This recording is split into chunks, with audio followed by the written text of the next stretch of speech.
লাখ লাখ উটের জন্য আনুষ্ঠানিকভাবে উট পাসপোর্ট চালুর সিদ্ধান্ত নিয়েছে সৌদি আরব। সরকারের ভাষ্য অনুযায়ী এই উদ্যোগের মাধ্যমে উটের পরিচয়, মালিকানা ও ব্যবস্থাপনা আরও কার্যকর ও স্বচ্ছ করা সম্ভব হবে। সৌদি সরকারের পরিবেশ, পানি ও কৃষি মন্ত্রণালয় জানিয়েছে, উট পালন খাতকে আধুনিক ও সংগঠিত করতেই এই পাসপোর্ট ব্যবস্থা চালু করা হচ্ছে। এর ফলে উট সংক্রান্ত একটি নির্ভরযোগ্য ডিজিটাল তথ্য ভাণ্ডার তৈরি হবে, যা রোগ নিয়ন্ত্রণ, বংশগত তথ্য সংরক্ষণ এবং বাণিজ্যিক ব্যবস্থাপনাতেও সহায়ক হবে।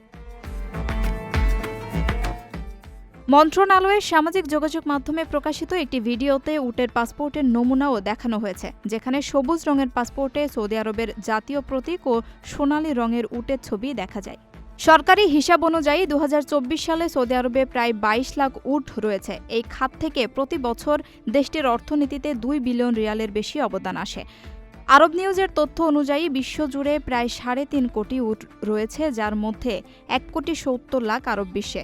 উটের সংখ্যায় শীর্ষে রয়েছে সোমালিয়া, এরপর রয়েছে সুদান, মৌরিতানিয়া, সৌদি আরব ও ইয়েমেন। উট সৌদি আরবের জাতীয় প্রতীকের গুরুত্বপূর্ণ অংশ। দেশটিতে নিয়মিত উটের সৌন্দর্য প্রতিযোগিতা ও প্রদর্শনীর আয়োজন করা হয়, যেখানে সেরা উটগুলোকে পুরস্কৃত করা হয়। জাতীয় দিবস ও বিশেষ রাষ্ট্রীয় অনুষ্ঠানে উটের উপস্থিতি যেন অপরিহার্য। গবেষণায় আরও দেখা গেছে, সৌদি আরবের পাওয়া পাথরে খোদাই করা উটের ভাস্কর্যগুলো বিশ্বের প্রাচীনতম শিলাচিত্রগুলোর একটি হতে পারে। ২০২১ সালে প্রকাশিত এক গবেষণায় এসব ভাস্কর্যের বয়স ৭ থেকে ৮,০০০ বছর বলে নির্ধারণ করা হয়, যা মিশরে গিজার পিরামিডের চেয়েও প্রাচীন। যদিও আধুনিক যুগে পরিবহনের ক্ষেত্রে উটের ব্যবহার অনেক কমে গেছে, তবুও সৌদি আরব সহ উপসাগরীয় দেশগুলোর সঙ্গে উটের ঐতিহাসিক, সাংস্কৃতিক ও আবেগী সম্পর্ক আজও অটুট। আর সেই ঐতিহ্যের ধারাবাহিকতায় এবার উট পাচ্ছে নিজস্ব পাসপোর্ট।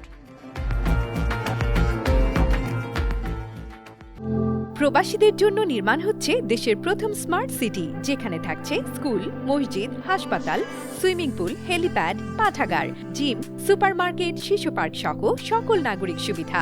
মাত্র ৩০ লাখ টাকা বিনিয়োগে মিলছে আকর্ষণীয় ফ্ল্যাট। প্লাটিনাম ইনভেস্টরদের জন্য ঢাকা বিমানবন্দরে ভিআইপি প্রোটোকল সুবিধা। বিস্তারিত জানতে যোগাযোগ করুন স্ক্রিনে দেয়া হোয়াটসঅ্যাপ অথবা ইমো নাম্বারে।